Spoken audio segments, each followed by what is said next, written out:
I owe a lot to this podcast. This podcast got me a boyfriend ever since Travis decided to use it as his personal dating app about 2 years ago. So worked pretty good. Yeah. Hey. Were his friendship bracelets that good? Did you give the friendship bracelets, or was that just on the podcast? I've never seen the original. Yeah, they didn't leave the stadium. Tantrum. He threw a man tantrum. He's out of here. It's so funny. It's My like plan is ruined.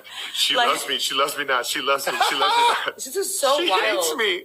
Like, it was such a wild romantic gesture to just be like, I want to date you.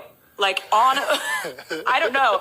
It was, at first when I looked at it, I was like, this dude is... That's what it does when you're on the stage and you perform in Arrowhead. That's what it did. This dude didn't get a meet and greet. He's making it everyone's problem. That's what I thought at first, and then I was like... You come to Arrowhead, I get to meet you. That's the perk of playing for the Chiefs. You realize... Picture this. The New Heights podcast studio is buzzing with electric energy, the kind that makes your pulse race before the mics even go hot.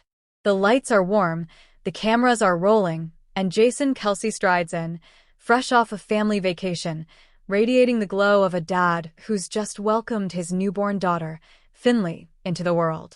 His grin is contagious, but he's got no clue what's about to hit him. Across the table sits Travis Kelce, the Kansas City Chiefs' legendary tight end, his eyes twinkling with mischief like he's holding a royal flush. And next to him, none other than Taylor Swift, global superstar, cultural phenomenon, and Travis's partner, whose calm smile hides a secret she's about to drop. The air crackles with anticipation as Travis kicks things off, his voice brimming with excitement. Jason, we're not just talking football or music today, brother. We've got a bombshell announcement that's gonna shake up your world. Jason's eyebrow shoots up, curiosity piqued, his pen twirling in his hand like he's bracing for impact. What's this about?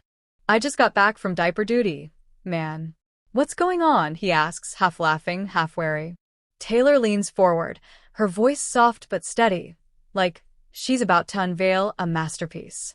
Jason, she says, locking eyes with him, Travis and I have been talking, and if you and Kylie are okay with it, I'd be beyond honored to be Finley's godmother. The studio goes pin-drop silent.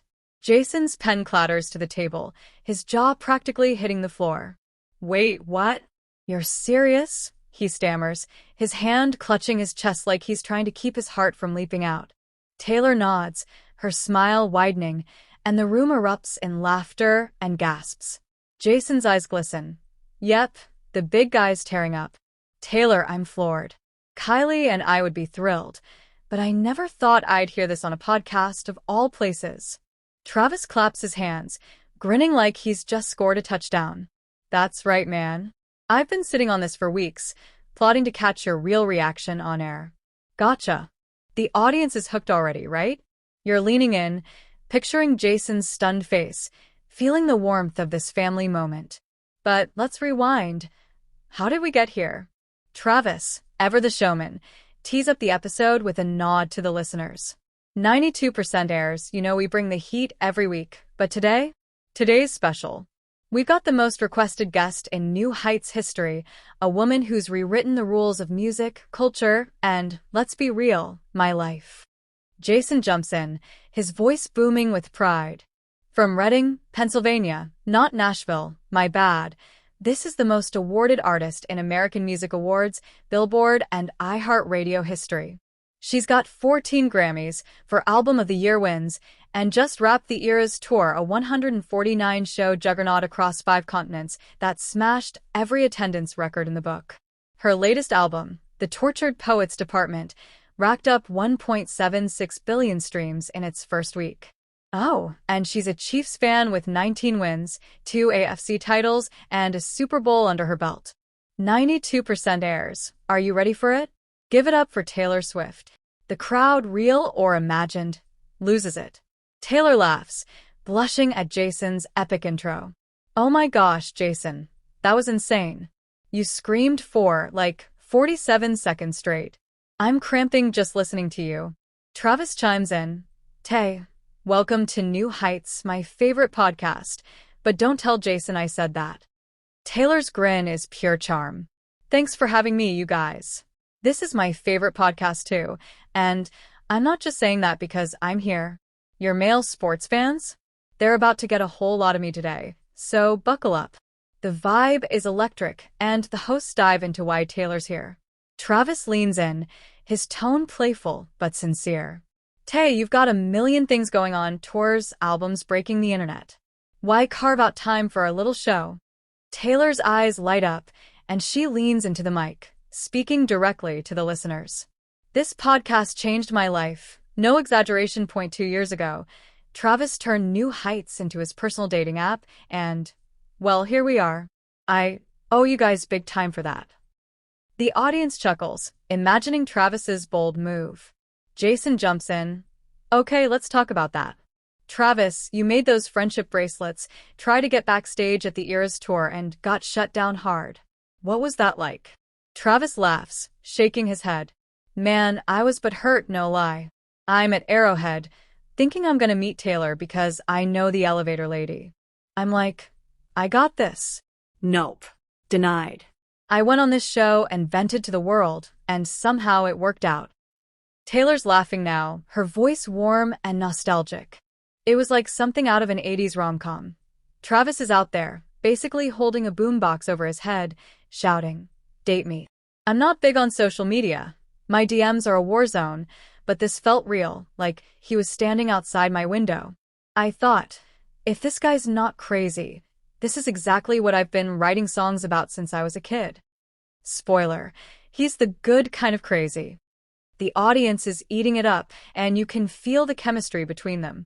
Jason shifts gears, his tone softening. Speaking of life-changing moments, let's talk about something huge, reclaiming your masters. You got your music back this summer, Taylor. Walk us through that journey. What did it feel like? Taylor takes a deep breath, her voice steady but emotional. Okay, 92% airs. Here's the deal. When I was 15, I signed a record deal, like most artists, not owning my master recordings, the actual songs, vocals, videos, artwork, everything.